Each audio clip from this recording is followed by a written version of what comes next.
ಯಾರಾದರೂ ಒಬ್ಬರು ಮಾಡಿದ್ದಾರೆ ಈ ಕಲಿಯುಗದಲ್ಲಿ, ಅದು ಈ 2 ಶತಮಾನದಲ್ಲಿ ಅಂತಂದರೆ ಅದರ ಬುನಾದಿನೂ ಅವರೇ, ಏಕಮೇವ ವ್ಯಕ್ತಿನೂ ಅವರೇ, ಪೂಜ್ಯ ಗುರುಗಳಾಗಿರ್ತಕ್ಕಂಥ ಅರುಳಮಲ್ಲಿಗೆ ಪಾರ್ಥಸಾರಥಿಯವರು.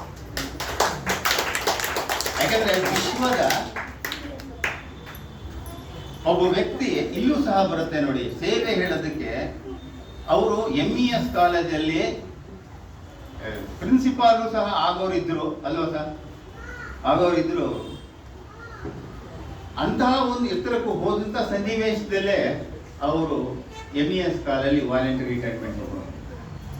ಅವರ ಮುಖ್ಯಸ್ಥರು ಸಹ ಅಲ್ಲಿ MES ಕಾಲೇಜು MPL ಶಾಸ್ತ್ರಿ ಅವರು ಅಲ್ವಾ ಸರ್, ಅವರು ಬೇಡ ಬೇಡ ಅಂತ ಹೇಳಿದ್ರು ಕೂಡ ಆ ಹೊತ್ತಿಗೆ ಅವರು ಈಗ ಒಂದು 20 ವರ್ಷದ ಹಿಂದೆನೆ, 20 ಆಯ್ತಲ್ಲ ಸರ್, ಅದು 24 ವರ್ಷದ ಹಿಂದೆನೆ ರಿಟೈರ್ಮೆಂಟ್ ತಗೊಂಡ್ರು. ಯಾವುದಕ್ಕೋಸ್ಕರ ಅಂತಂದರೆ ಕೇವಲ ಸೇವೆಗೋಸ್ಕರ, ಆ ಭಗವಂತನ ಸೇವೆಗೋಸ್ಕರ. ಇಲ್ಲಾಂದರೆ ಇವತ್ತು ಯಾವುದೋ ಒಂದು ಯೂನಿವರ್ಸಿಟಿ ಇದ್ರೆ ವೈಸ್ ಚಾನ್ಸಲರು ಇವರು ಆಗಿರ್ತಿದ್ರು. ಬಟ್ ಇವಾಗ ಅವರು ಯೋಗ ಯೂನಿವರ್ಸಿಟಿ ಆಫ್ ಅಮೇರಿಕಾದಲ್ಲಿ ಚಾನ್ಸಲರ್ ಆಗಿದ್ದಾರೆ. ಅದಕ್ಕಾಗಿ ಒಂದು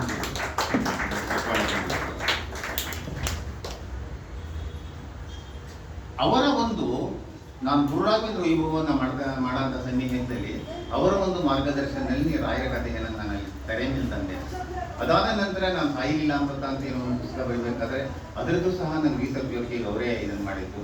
ಅನಂತರ ಅವರ ಬಗ್ಗೆ ನಾನು ಹರಿದಾಸ ಭಾಸ್ಕರ ಬುಕ್ ಬರೆದೆ. ಎಲ್ಲ ಅವರ ಹರಿದಾಸ ಅವರದೊಂದು 70 ಕೃತಿಗಳ ಮೇಲೆ ಅಧ್ಯಯನ ಮಾಡಿಬಿಟ್ಟು ಅದನ್ನು ನಾನು ಒಂದು ಪ್ರಬಂಧವನ್ನು ನಾನು ಮಂಡಿಸಿದೆ.